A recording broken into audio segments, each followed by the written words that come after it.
Now, just because you're busy doesn't mean you got to be stressed. I'm crazy busy right there with you, but it can be easier.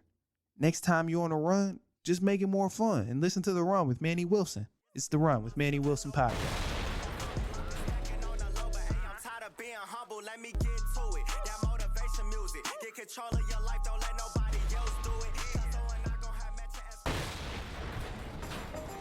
What's up, everybody?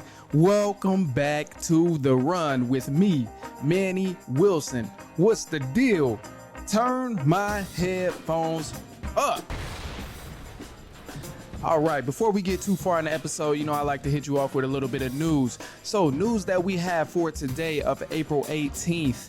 We're going to go ahead and kick it off with the number 2 recruit in the class of 2022, Emoni Bates, has entered the transfer portal from the University of Memphis. It's said to be motivated by University of Memphis head coach Penny Hardaway being charged with multiple level 1 and level 2 infractions. The University of Memphis was accused of preventing an investigation and showing a lack of institutional control. That's going to be a great topic for you to discuss in the group chats with your boys at the barbershop, anything, whatever the case may be. But the Los Angeles Lakers have officially fired head coach Frank Vogel. After 3 seasons with the Lakers and winning 1 NBA championship, the Lakers have fired Frank Vogel.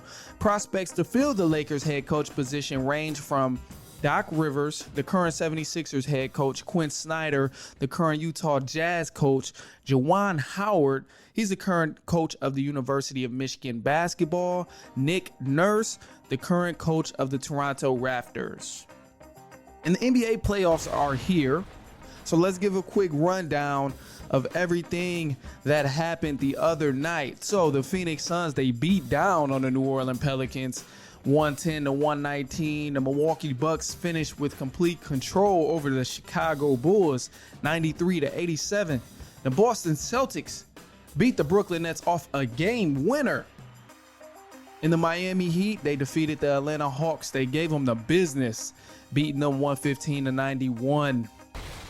All right, so I know some of y'all may work the day shift, some of y'all may work the night shift. But when you do both, you kind of figure that, it's ups and downs to both, right? There's some benefits to the night shift that the day shift just don't have. And there's some benefits to the night shift that the day shift just don't have. However, when you work the night shift, you get your rest in the day. You get up, you drive to work, you already at work, and then you good. You take care of your business. You do what you got to do. The Boston Celtics came in game 1 like they was working the night shift. They did their thing. They got to work and they did what needed to be done and they left. Now, this was a great game to start off. So before we get too into it, we got to just acknowledge how great of a game this was for game 1 of a series. It's clear that this series is going to be a great series and it can be either way. But there's 2 sides of this series because both teams are good. But the Celtics, starting with them, they're no longer the young puppies in the game no more.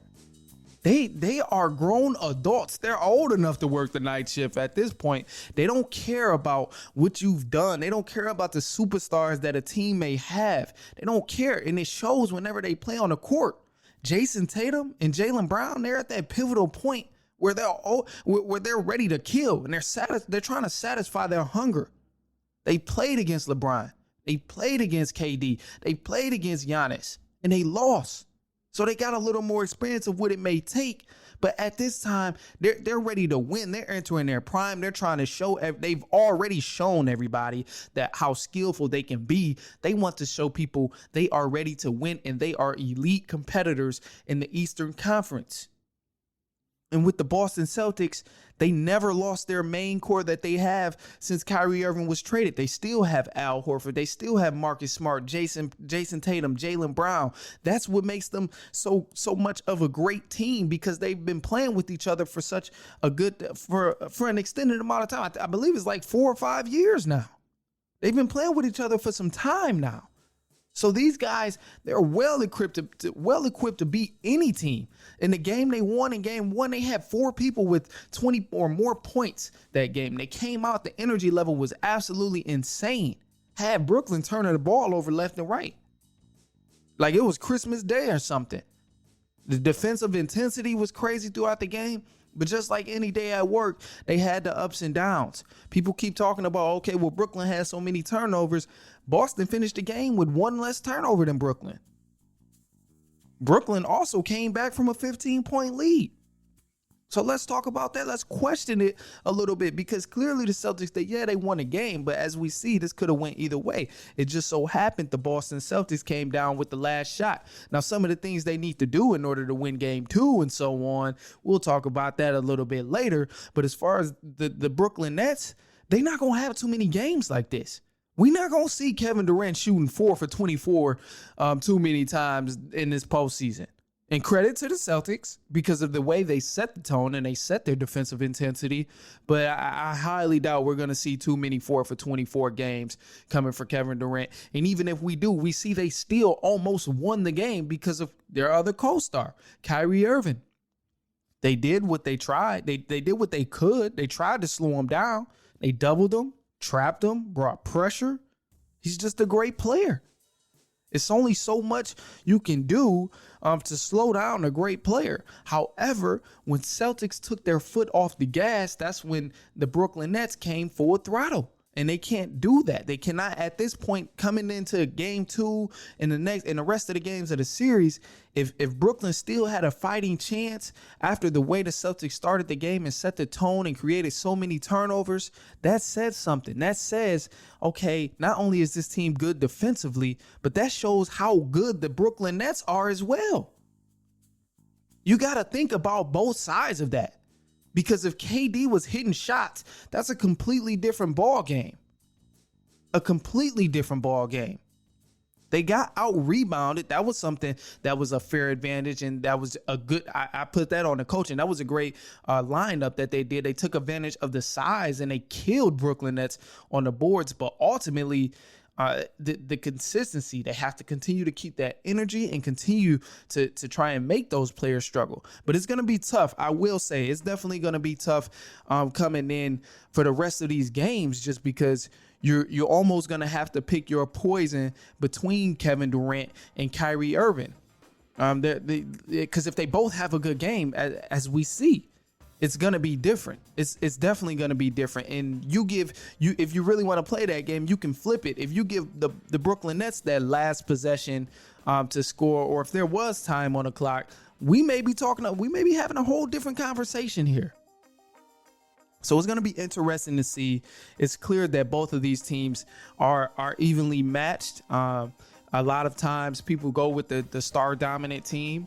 But the Celtics, they have just as much with Jason Tatum and Jaylen Brown. Both of them, I believe they can be underrated at times, but they're coming, and they're proving to everybody that they're no longer puppies in this league. They're going at it.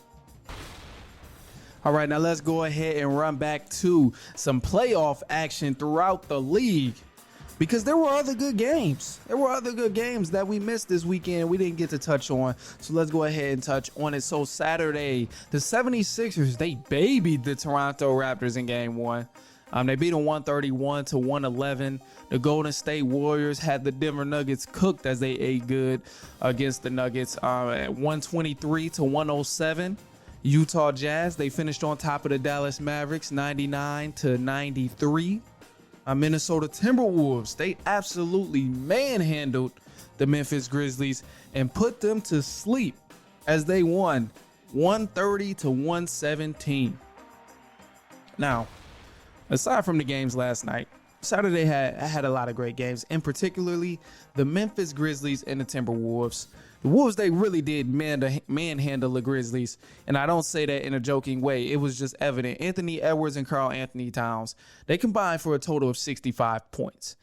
Cat had 29 and 13 rebounds, and Anthony Edwards, he had 36 points. They were doing their thing. But prior to the start of the NBA playoffs, I was a little wary against the Timberwolves, and I take full responsibility. I overlooked them. And another reason I did not kind of like this team is because of the way they celebrated the playoff win, or the play-in win game. Come on now, standing on the scores table, crying in the tears, throwing your jerseys to fans. Only thing missing was the confetti. And I did not like that. I understand they didn't get to the playoffs in the last 18 years, but it just wasn't ordinary to celebrate the first step to getting to the playoffs as if they won a championship. So that threw me off. Now, however, you can break it down to points. You can break it down to shot percentages, rebounds, turnovers, whatever you like. But truthfully, if you watched, it was just evident. The Grizzlies just got punched in the mouth. And they stole game one and they shifted the momentum. It was a true reality check. The Wolves proved they can win if you let them beat you. They proved you have to come with it anytime you're going to play against them. And I'm a little late to this. I'll be 100% honest. I have no shame in my game. I'm a little late to recognizing this. I watched them a little bit in the regular season, but not as much as the other star-dominant teams. That's just the truth about it. Say what you want, but you ain't watching every game, especially certain teams that's not 10th seed and stuff. But the Wolves, they predominantly had control throughout the game against the Memphis Grizzlies. Everybody think, okay, Grizzlies was top 3. They dogs, man. They've been having the blast all through the season, but them boys was out there getting bullied. The Wolves came with intense energy, and they proved to them, y'all, we don't give a damn what seed y'all are. Either way, you're going to have to play us and actually beat us. Now Memphis, they shot. It wasn't like they shot horrifically or anything. They shot, pretty typical, but they didn't turn the ball over tremendously. They shot 5% less than the Wolves. The play was pretty evenly matched. When you look at the ball game through a quarter-to-quarter basis, a run-to-run basis, the game was evenly matched. Memphis just came out laxed, and they thought it was sweet, and they ended up getting that reality check. It was just that simple. Everything about the Wolves screams underrated and overlooked, and it shows. They showed them all that regular season stuff. None of that even mattered. But look at the things they were saying about the Timberwolves in the regular season. Oh, well, D-Lo, he was washed. He left the Lakers. He ain't really, he ain't had no skill on them no more. Karl Anthony Towns, he's soft. Jimmy Butler punked him. They saw Pat Bev. Oh, he don't even really play defense. He trash. This whole team has been doubted, or the core of this team, I should say, the main core of this team has been doubted from year after year after year, and now they're together. And if this, I'm not gonna sit here and be no big conspiracy theorist of thinking the Wolves are actually gonna win, but there's some people out there, and they've showed me that they have the potential to do so. They showed me that they can actually do so if teams are not going to step up and play them. But ultimately, the Grizzlies, they gotta come out and adjust game 2. I will say that. This is only game 1, but this is a huge momentum shift because they stole a game at home. This automatically makes it that much easier for the game to go to six, or for this series to go to 6 or 7 games. It makes it that much easier because now all the Wolves got to do is protect the crib. If they protect home court, then now it's going to 6 or 7 games easily. So it's going to be tough, and it's a wake-up call for the Grizzlies. They're going to have to come back game 2 and understand, like, this is not the regular season anymore. This is not the regular season. All that fun stuff and pictures and grills and dancing, this is not the regular season anymore. So they're going to have to come with it come game 2 of the series. All right, man, and let's keep it going. Let's move on. We don't have any more news for you, so we're just gonna jump straight into it, actually, and we're gonna touch on it. We mentioned it earlier that the Los Angeles Lakers actually did fire Frank Vogel from the Lakers as head coach. He played 3 seasons and he won them a championship, but they put the blame on him and let them go. Now, to touch on this, because I never got a chance to on April 18th, I know it's a little bit late because this happened maybe about a week ago. And, news, when you don't catch it right then and there, it's considered late. But I never got a chance to touch on this, and I have to say something about it. But as far as this topic and them firing Frank Vogel, the Lakers, damn, y'all are going out sad. Y'all going out sad. I mean, please take some damn accountability. Please. Vogel didn't. He's not the one that put this whole team together. He's not the one that said, I'm the coach and I made that decision of bringing myself in as a coach. Like, he coached that team and he won them a championship. He did it what he was supposed to do. And I've never been a fan of Frank Vogel. I truthfully didn't want him to be head coach in the first place, just because I liked a couple other candidates. I think it was Jay Kidd and maybe Steve Nash as well. But I liked a couple other candidates at that time. So I'm not even a Frank Vogel fan, as you would call it. But ultimately, fire the person who let it lead up to this point. Vogel did not do that. He didn't put this team together. And the way the Lakers did this, putting the blame on him, using him as a scapegoat, that is not cool. That's not desirable for other coaches when they hear about the Lakers potentially needing a head coach. That's not cool. That's not classy for you to be that organization of the Los Angeles Lakers, one of the best franchises in the league, one of the best organizations in the league. That's not a genuine way to handle that. And it tells every other coach, like, okay, well, if things go bad and somebody has to take the blame, we'll put it on you. And then truthfully, like when he first got there, I think it was his second season, he won the Lakers a championship. He had a rough first season, but his second season, he won them a championship. And look, I don't care what I know it was in a bubble. So some people may say that's an excuse. But I get it was a bubble ring, whatever you want to call it. Ultimately, it's still a championship. And I hate that I'm even saying this, but when you look at the numbers in terms of what organizations have the most NBA championships, and mainly it comes down to the Boston Celtics and the Los Angeles Lakers. You're going to look at the Lakers and see they have more numbers. So it counts, and it doesn't matter. Not everyone gets to experience that with a group of guys. So they won a championship. That whether it was bubble or not, they ended up winning the championship. Some coaches never win a championship. It's coaches that's been coaching forever, their whole career, team to team, state to state, organization to organization, and never even came close to winning a championship at all. But it's just like, if you had faith in him then, one bad season where there's injuries, there's a lot of drama, personnel isn't the best, how can you just simply put all of that on him when you celebrated this man literally a couple months ago, and when you celebrated this man a year or two ago? Like, what made you pick him in the first place if you really didn't believe his ability to coach and make the situation better? Like, in that case, you should have picked Tyronn Lue. You should have picked Jason Kidd. You should have picked Manny Williams. Like, it was so many other things. And again, I've never been a fan of Frank Vogel because I mean, when you look at the record of his coaching, it's not the best. It's not the best at all. But ultimately, if you pick that guy to be there, at least give him a chance. At least give him a chance to make things better with the Lakers. And he's not the one to blame. He wasn't the one that put that team together. He wasn't the one that made things bad from the jump. He came off a championship. And the front office was the people that moved things around. Frank Vogel didn't do that.